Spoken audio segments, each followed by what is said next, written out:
Hello everyone, welcome to ecBill. In this video we'll see how to make sales return. First we'll see what is mean sales return. It's a document prepared by seller after sales if any reason customer returning the goods to us. Let's get start with the video now. Go to transactions in that select sales return entry. Search the customer name or press F2 to get the customer name. Once selected the customer name, select the bill number or press F2 to get the bill number.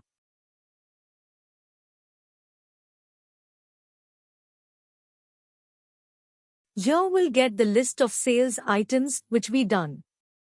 From the sales list, select the products which is going to return by the customer.